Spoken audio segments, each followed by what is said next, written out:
հարգելի հետևորդներ, եթերում իրական զրույցի հերթական թողարկումն է։ Այս զրույցի ընթացքում ձեզ համար կզրուցեն ազգ նախաձեռնության անդամ Արփի Թոքչյանը եւ քաղաքագետ Սարո Սարոյանը։ Պարոն Սարոյան, շնորհակալ եմ շատ հրավերը ընդունելու համար։ Բարև ձեզ։ Կարծում եմ մոտեցող օրը ապրիլի 24-ը ինքնին ենթադրում է այն թեման, որի շուրջ պիտի զրուցենք։ Դա մեր զրույցի թեման կլինի ցեղասպանությունը, բայց ոչ թե ընդհանուր, այլև կառաջարկեմ մենք փորձենք խորանալ ցեղասպանության պատճառների մեջ, այն գործընթացների մեջ, որոնք ի վերջո բերեցին ցեղասպանությանը, եւ փորձենք պատասխանել կամ փնտրել այս հարցի պատասխանը։ Ինչու ի վերջո տեղի ունեցավ հայոց ցեղասպանությունը, եւ արդյոք հայոց ցեղասպանության տեղի ունենալը անխուսափելի էր թե ոչ, եւ ինչ պիտի աներ հայությունը, որպեսզի նման աղետ տեղի չունենար, նման հանցագործություն տեղի չունենար։ Շատ լավ թեմա է, իհարկե։ Իսկապես ժամանակը արդեն 100 տարուց ավել գնաց անցնում է եւ մենք դեռ այդ հարցերի պատասխանները մեր համար տալիս ենք եւ փորձում ենք քննարկել, լուծումներ գտնել, չգիտեմ, պատճառներ փնտրել, գտնել եւ այլն։ Եվ այսօր էլ պետք է փորձենք այդ հարցերին փորձել պատասխանել։ Տեսեք, ես տարբեր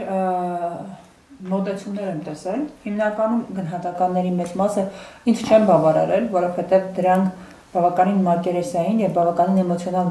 գնահատական են, ոչ քաղաքական, ոչ պատմաքաղաքական գնահատական, բայց ես կարող եմ առաջարկել երկու մոտեցում, որոնք անձամբ ինձ համար շատ տրամաբանական են եւ լրացնում են միմյանց։ Մոտեցումներից մեկը այն է, որ հայոց ցեղասպանությունը տեղի ունեցավ, որովհետև հայությունը ուներ լուրջ պոտենցիալ իր մարդկային, քաղաքակրթական ժառանգությամբ, իր նյութական կապիտալով, իր բնակության արեալով, ինքը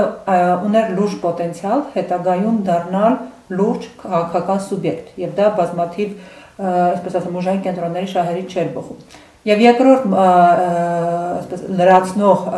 պատճառը, որի մասին բավականին շատ խոսում է քաղաքագետ Մամեդ Սարգսյանը, դա այն է, որ նա ասում է, որ Օսմանյան կայսրության, ինչպես ցանկացած կայսրության կործանման ժամանակ միակ տարբերակը աղետի չընթարկվելու դա ազգային ինքնորոշումն է։ Եվ ըստ էության պարոն Սարգսյանը պնդում է, որ օսմանցի մուսուլմանները միակն էին, որ հասկացան գործընթացների տրամաբանությունը եւ ազգային առումով ինքնորոշվեցին, սկսեցին թուրքական ազգ կերտել եւ արդյունքում տեր դարձան կայսրության ժառանգությանը։ Կուզենայի ավելի խորը բացել այս հարցերի, այս պատճառները, որովհետեւ օրինակ մեզ մոտ կարող է թյուր կարծիք ստեղծվել, շատերը եւ հայության մոտ այդ խնդիրը կա, որ մեր ցեղասպանություն տեղի ունեցավ, որովհետեւ մենք մեզ լավ չենք պահում։ Մենք փորձում ենք ռուսների հետ աշխատել, մենք փորձում ենք անկախություն, այսինքն իրականության մեջ հայերի իրենց վատ պահելու թեզն է առաջ մղվում եւ ինչպես տեսնում եք այդ թեզը շարունակական է եւ այսօր էլ է առաջ մղվում։ Բայց երբ որ մենք նայում ենք, հասկանում ենք, որ այդ բոլոր պոտենցիալը, որի մասին մենք խոսում ենք, թե մարդկայնութական, քաղաքակրթական, դեմոգրաֆիական, այդ պոտենցիալը իրականում ոչ մի բան է, որովհետև հայերը քաղաքական առումով որևէ հավակնություն իրականում չեն ունեցել, ուր մնաց իրենց վատ պահին։ Ուզում եմ այ որպես քաղաքագետ, որպես պատմաբան, ով խորքային ուսումնասիրել այս երևույթները, կուզե դարերի խորքից գալով փորձեք բացատրել։ Դուք սկզբից նշեցիք, որ առաջինը, որ հայությունը ուներ շատ մեծ ներուժ։ Դա իմ կարծիքով միանշանակ է եւ այդ ներուժը ոչնչացնելու եւ ոչ միայն դարեր շարունակ հայ ժողովուրդը նաեւ ծառայում էր որպես կապիտալի աղբյուր, ուրեմն հաստատման աղբյուր եւ այդ կապիտալից օգտվելու, որը եւ տեղի է ունեցել ցեղասպանության արդյունքում հսկայական հայկական կապիտալ է սեփականաշնորհվել թուրքերի եւ քրդերի կողմից, դրան տեր դառնալու, ասենք, այդ պատճառը իհարկե կա եւ շատ ցածր մակարդակում մոտիվացիան ուրեմն տարբեր քրդական աշիրետների եւ այլն, անգամ թուրքական շրջանակների իհարկե եղել է նաեւ այդ նյութական սեփական նյութական բարեկեցությունը ապավել ի հաշիվ հայկական կուտակած կապիտալի։ Բայց դրանք կատարողներն էին, չէ՞։ Դրանք տակտիկական մակարդակում ուղղակի տեղում օգտվողներ։ Ես ուղղակի նշում եմ, որ տեսեք բաղադրիչից մի փոքր ավելի փոքր բաղադրիչ եւ այլն եւ ընդհանրապես հայկական ներուժի այդ համատեքստում է պետք դա դիտարկել։ Դա կար եւ կար իհարկե նաեւ այն, որ ցեղասպանությունը տեղի է ունեցել, քանի որ հայ ժողովուրդը չի կարողացել այնպես ինքնորոշվել, ինչպես ինքնորոշվեց թուրք ժողովուրդը ի վերջո Օսմանյան փլատակների տակ մնացած վիճակում, բայց կարողացավ Քեմալի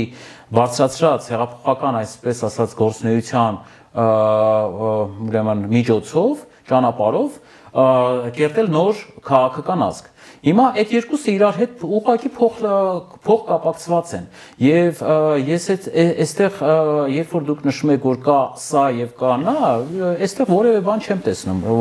իրար հակադրվելու որևէ բան չեմ տեսնում։ Իհարկե ունենալով նման մեծ պոտենցիալ, ներուժ եւ ես գտնում եմ որ հայ ժողովուրդը իսկապես հայտ է ներկայացրել քաղաքական ազգ դառնալու եւ պետություն կերտելու եւ դա անհաջողության է մատնվել դա եւ անհաջողության է մատնվել եւ հետևանք որպես հայոց ցեղասպանությունն է տեղի ունեցել այս ընդհանուր կոնտեքստում այլ բան է երբ որ դուք արդեն մեջ եք բերում մեկ այլ տեսակետ որը բնականաբար ինչպես պետք է բացատրեին քաղաքական գիտելիքից հեռու մարդիկ եւ անընդհատ օտարների թեզերի տակ ուրեմն իրենց կյանքը կառուցող մարդիկ, որ դե դա մենք ենք մեղավոր եւ այլն։ Դա Ստոկհոլմյան սինդրոմի մի այլ դրսևորում է, տարատեսակ դրսևորում է, որտեղ որ մեղքը բնականաբար պետք է ուրեմն ի վերջո գա հանգի սեփական ուրեմն մեղքի գիտակցմանն ու ուրեմն դրա դրսևորմանը այդպես ասած Պարոն Սարոյան, հասկանալի է, բայց ես փորձեմ ձեզ մի փոքր կամ առարկել կամ իմ տեսակետները ներկայացնել, երբ որ խոսում ենք քաղաքական հայտի մասին, խոսքը չի գնում կուսակցություններ կազմակերպելու կամ ինչ որ ասենք նույն երբ որ Բերլինի կոնգրեսում հայկական հարցը մեջտեղ եկավ, այդ գործընթացներում նույնիսկ մասնակից չէ խաղաթուղ, այսպես ասեմ, անդրադրամ դառնալու մասին։ Խոսքը գնում է իրապես քաղաքական ազգային ինքնորոշման մասին, որովհետև Գուցե կուսակցությունները ունեին միֆական կամ պայմանական Հայաստանի նախագիծը, բայց գետնի վրա, բայց նրա այդ նախագծի իրականացումը նրանք չէին կապում հայ ժողովրդի հետ։ Նրանք կապում էին մեծ տերությունների,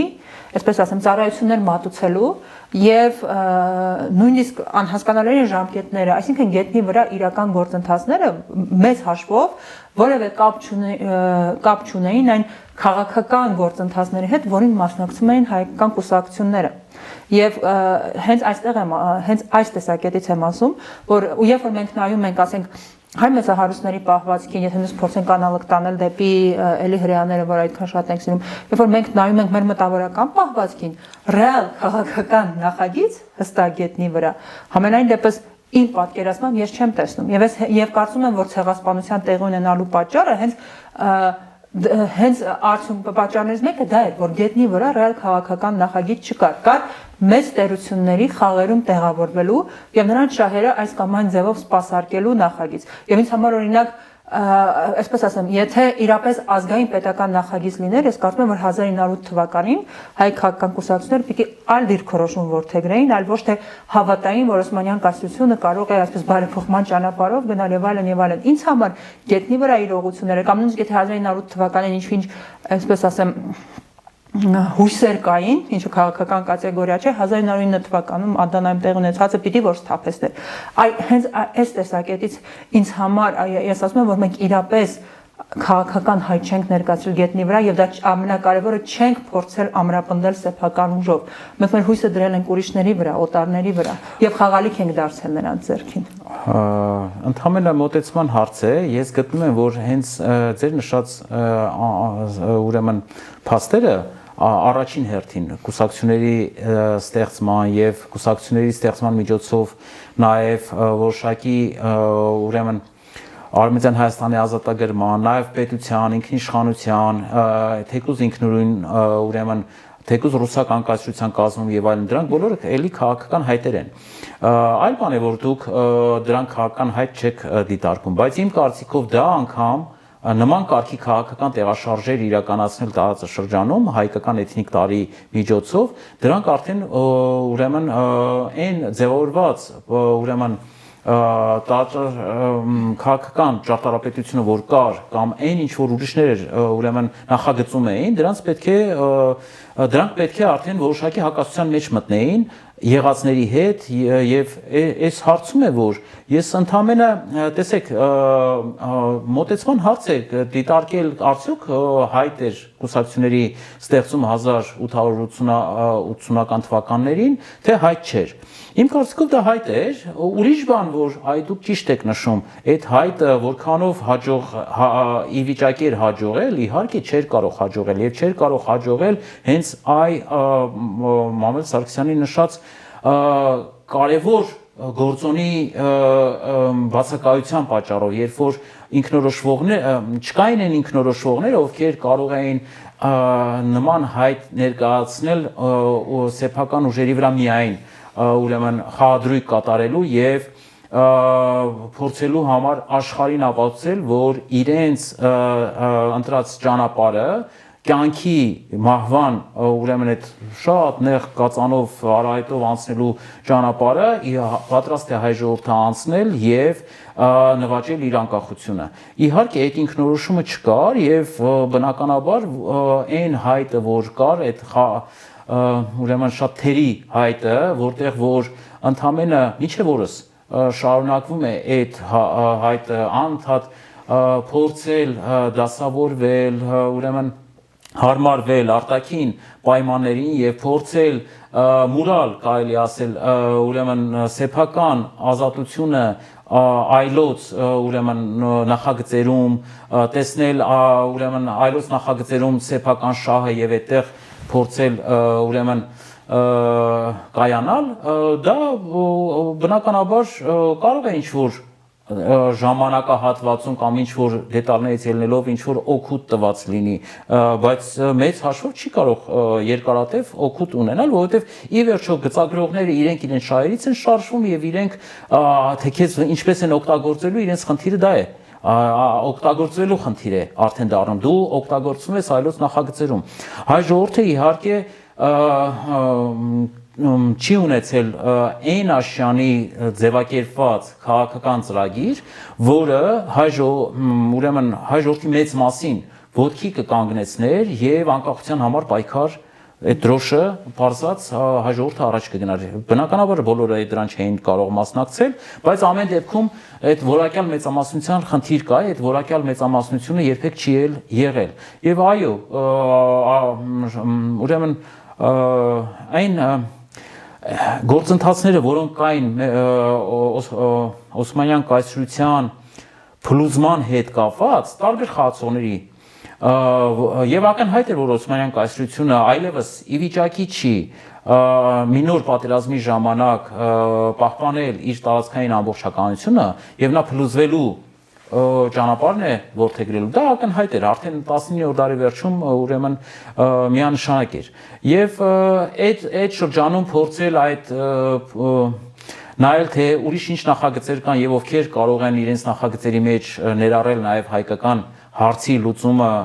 հենց այդ կոնտեքստում իրենց շահերի դա ուրեմն բերելու էր նրան որ Օսմանյան կայսրության մեջ տեղի էին ունենալու որոշակի այդպես լուրջ տեղաշարժեր, որը գոյաբանական խնդրի առաջ էր կանգնեցնելու հայ ժողովրդին։ Շատ լավ, կարծում եմ մեր բանավեճի մի քիչ տերմինոլոգիական հակասության շուրջ ստացվեց, բայց ուզում եմ թեման շարունակել, որովհետև այ դուք այսօր մի շատ վտանգավոր մանիպուլյացիա է շրջանառվում, որովհետև այ դուք նշեցիք, որ հայերը օգտագործվել են տարբեր նախագծերում եւ մենք այսօր տեսնում ենք որ այսպիսի վտանգավոր մանիպուլյացիա կա որ այո հայերին տարբեր նախագծերում օգտագործվել են բայց կիսա ճշմարտություն է որ չօգտագործվելու համար պիտի ընդհանրապես ամեն ինչից հրաժարվել այն ինչը ներկայ իշխանություններն են տարածում եւ փորձում են այդ կերպ բացատրել այսինքն որևէ պահանջատիրություն չունենալ որևէ իրավունք չներկայացնել ամեն ինչից հրաժարվել այդ դեպքում դու հետաքրքիր չես լինի եւ չակերտավորացես քեզ որպես մանրադրամ չեն օգտագործի ուզում եմ այս կարևոր մանիպուլյացիա մանիպուլյացիային դուք եւս անդրադառնաք, որ ըստ էության որևէ նման մոտեցում որևէ կապ չունի ոչ պետություն դառնալու լինելու, ոչ քաղաքական ազգ լինելու հետ։ Բնականաբար այն մարդիկ, ովքեր նման պնդումներ են կատարում, իրենց թվում է, չգիտեմ, քաղաքականությունը դա երևի հաճոյանալու ինչ որ շողոքորթելու հաճոյանալու ինչ որ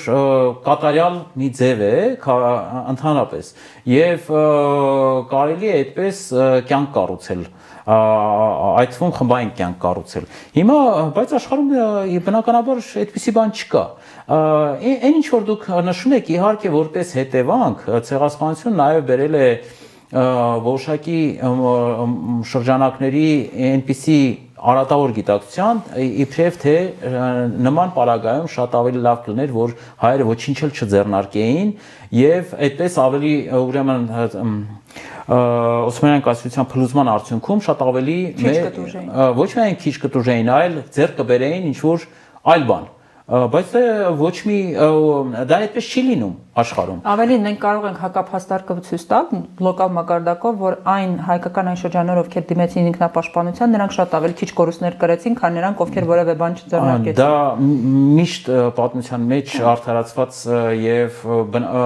բնական անգամ իրավիճակ է այդ տեսանկյունից այո բոլոր Արևմտյան Հայաստանում եղած բոլոր այն վայրերը որտեղ ինքնապաշտպանության չեն դիմել համատարած կոտորածներ են եղել համատարած շատ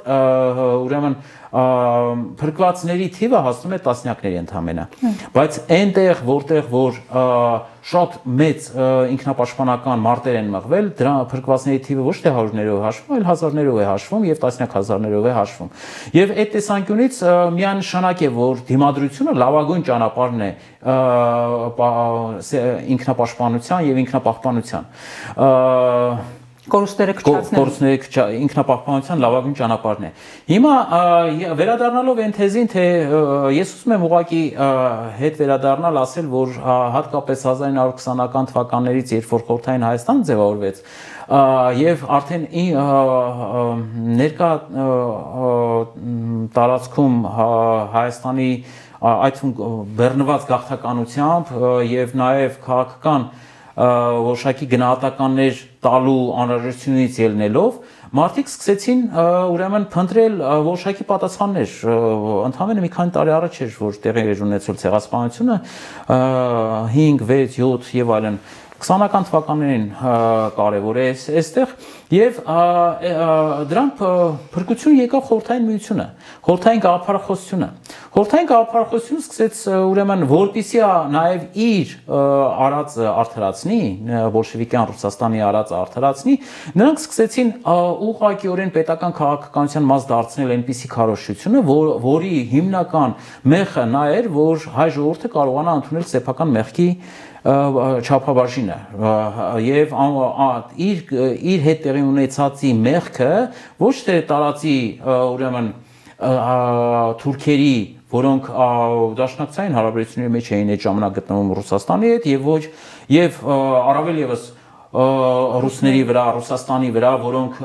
ըստ էության Հայաստանի բաժանման ուղղակի պատասխանատուներն էին եւ Լենինի ուղղակի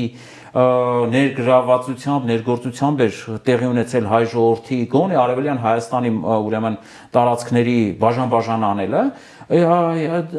այդ մեղքից քաղաքական այդ մեղքից դուրս գալու համար լավագույն տարբերակը որպեսզի կարողանալ ուրեմն հայ ժողովրդին հավատացնել, որ դրա ողջ մեղավորությունը հենց ինք հայ ժողովուրդն է։ Եվ դրա համար լավագույն օրինակը ցեղասպանության վրա կենտրոնանալն էր, որ դրանով բացատրեց 1920-21 թվականների տեղի ունեցածը։ Այն ինչ որ կար 1900 տեղի ունեցել 15, 16 եւ այլն այդ հաջորդ տարիներին եւ ոչ միայն դա։ Դրանից առաջ էլ մենք երևի մի փուլ էլ կանրադառնանք, մի հատ էլ կանրադառնանք դրանից առաջ նաեւ իրավիճակին, որ այն ինչ որ տեղի էր ունեցել, ուրեմն տեղի էր ունեցել այն պատճառով, որ հայ ժողովուրդը ինքը սխալ կողմնորոշում էր ունեցել, ուրեմն խելոք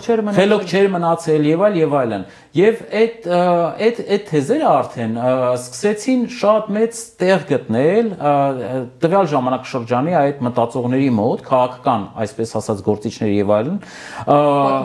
պատմաբանների հատկապես եւ այդպես սփռվեց նաեւ ամբողջ բնակչության մեջ։ Այնպես չի որ դրանից առաջ այդպիսի մտածողություններ չկային, իհարկե կային այդպիսի մտածողություններ, բայց համատարած որ միջև հիմա մենք 100 տարի անց տեսնում ենք այդ նույն մտածողությունը միջև հիմա կիրառվում է, օգտագործվում է, դա ուրեմն արտաքին շատ մեծ չափաբաժին ունի, որը մեզ կերակրել են դրանով, որպեսզի թաքցնեն այն դավադրությունները, որ տեղի ունեցել հայ ժողովրդի նկատմամբ, ուրեմն հատկապես բոլշևիկյան Ռուսաստանի ներգրավվածությամբ եւ այդ ծրագրերիում եւ միջև հիմա այդ թեզը անընդհատ շրջանառում են, որ մենք խելոք չենք մնացել, մենք չպետք է այդ արտաքին տերությունների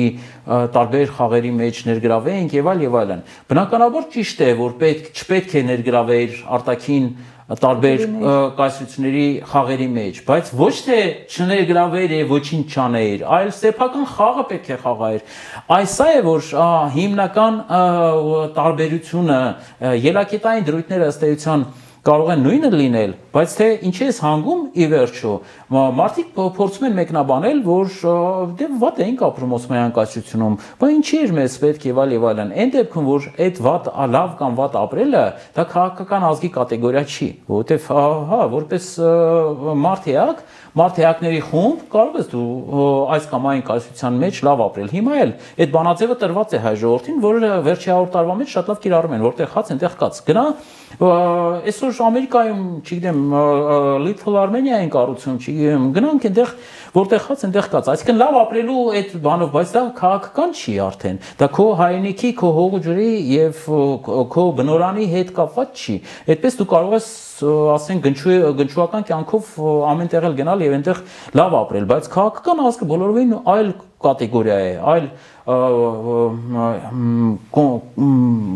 կոնֆիգուրացիա է ընդհանրապես եւ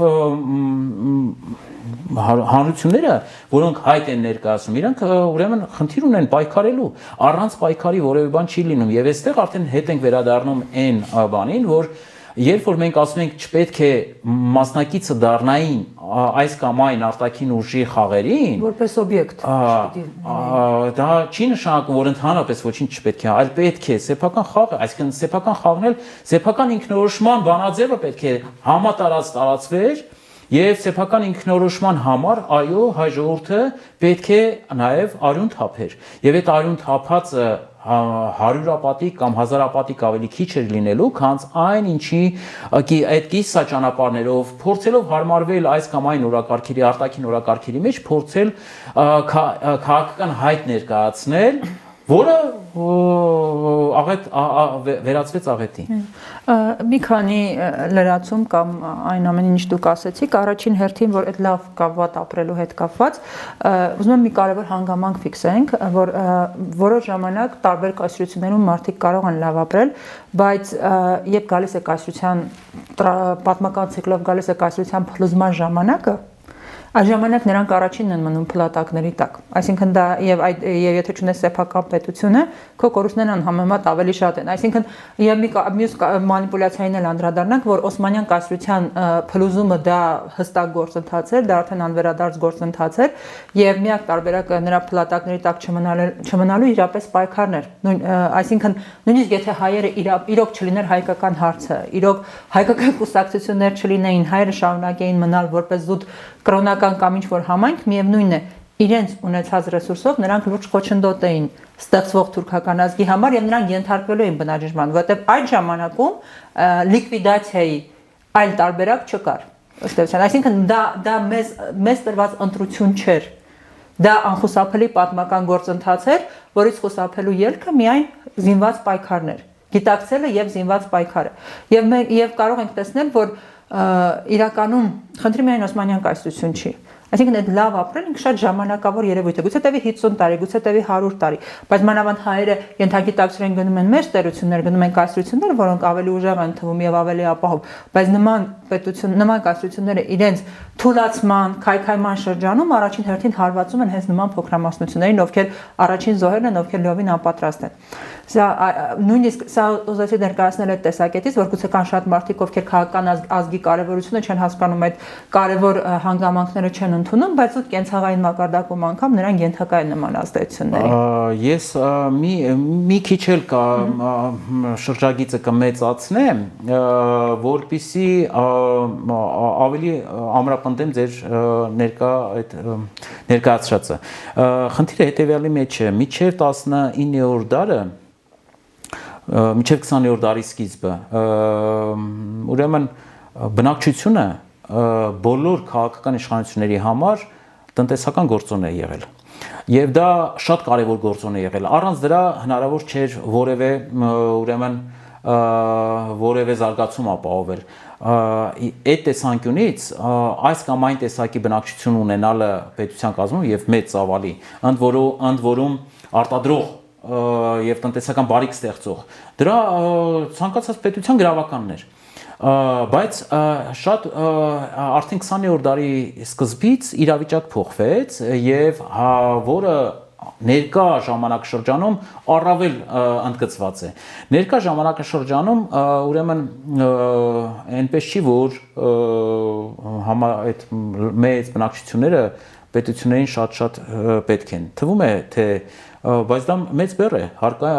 դա մեծ սոցիալական բեռ է եւ իզուր չի որ ամբողջ աշխարհում գործազրկություն է տարածված եւ դա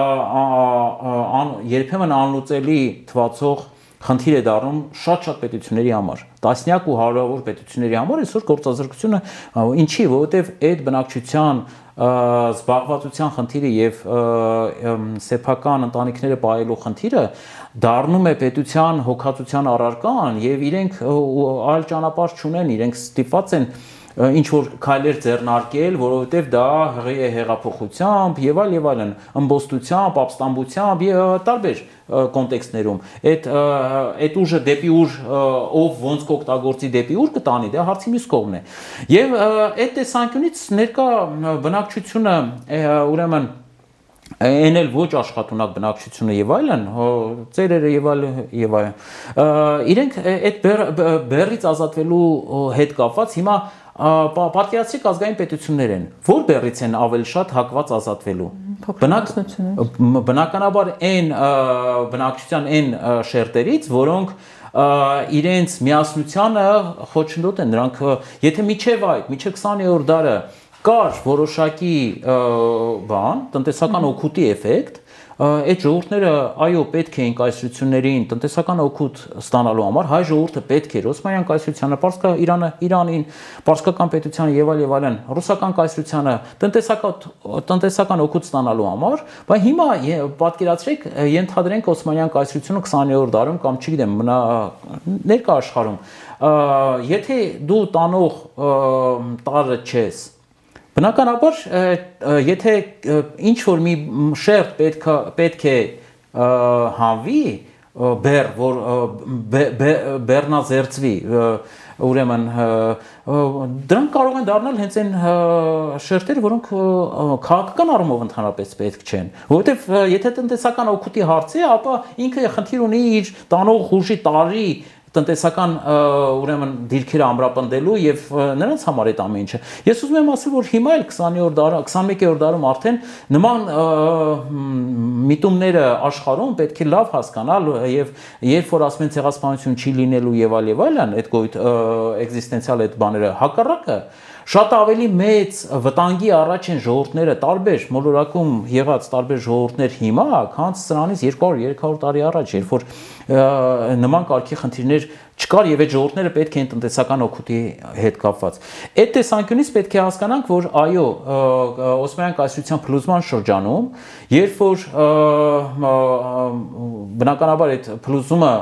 դառնում է անցումային փուլ, ինչ որ նոր ձևավորման եւ հյանի եւ նորի գալու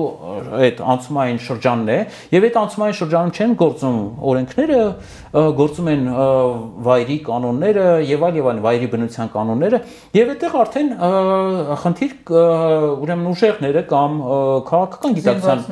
զինվածները եւ այլն քաղաքական գիտակցության կրողները փորձում են այդ հարցերը լուծել ի հաշիվ մնացածի թույլերի եւ այլն եւ այստեղ իհարկե գալիս է հենց ձեր ասածը եւ դրա համար եմ այդ շրջանակահասում փորձում եմ մեծացնել որ այո նման իրավիճակներում կայսրությունների նման փլուզման ժամանակներում եթե դու պետք է թուլանաս եւ ոչինչ չանես իհարկե թե դու բացարձակ ոչ մեկին պետք չես հենց առաջինը դու պիտի ցեղասպանվես եւ այդ կապիտալը քեզնից կխլվի այն ինչը դու ներկայացնում ես տուն ես հող ես ներկայացնում եւ այլն ոսկի ես ներկայացնում ինչը որ տնտեսական օգուտի մեջ է մտնում եւ դաժան է հնչում բայց փաստացի կրկնակի օգուտ է ազատվում են ավելորդ բեռից եւ նյութական այո եւ ոչ միայն նաեւ իրանք ձևակերպում են գաղափարական սկզբունքները իրենք արդեն թշնամու կերպար են ձևավորում այն ինչ այդ անցումային շրջանում թե համարվում է թե ինչի է հինը փլուզման եկավ մեղքի խնդիր կա եւ արդեն մեղքը շատ մեծ սիրով դրվում է հենց այն տարերի վրա, որոնք պետք է չեզոքացվեն, որպեսզի նրանցից խլվի համել ինչ որ բացատրություն տրվի, հա, գաղափարական ուրեմն ապագա ձևակերպվի, սկզբունք ձևակերպվի եւ այլն, այնպես չի որ հիմա էլ մենք այդպեսի աշխարհում ենք գտնվում, մենք կարող ենք մեր օրինակների վրա տեսնել ինչպես պետությունները Արցախի էթնիկ զտումը բարի բուն իմաստով բան են անում փորձում են ձևակերպել նորի ինչ որ կոնտեքստում որպես թե այդ խանգարիչ հանգամանքը թե ինքը իրենից ինչ է բոլորից համար ակնհայտ է որ այդ դա շատ ավելի առաջադեմ հանրային խումբեր ավտորիտար կառավարումը այնտեղ չկար ընդհանրապես եւ այլն ժողովրդավարական կանոններ մարդու իրավունքները շատ ավելի լավ էին գործում այնտեղ քան Ադրբեջանում բռնապետական եւ այլն կոռուպցիան այնտեղ այդ աշճան չէր ինչպես Ադրբեջանում հազար մի էսենց չափանիշներով կարող ես բան անել բայց տեսեք որ այդպես չի թույլին դարձնում են որպես այն մեխանիզմը որը քավության նոխազը որը ձևակերպում է նորը եւ նրա օգտվելով նաեւ նրա ստեղծած բարիքներից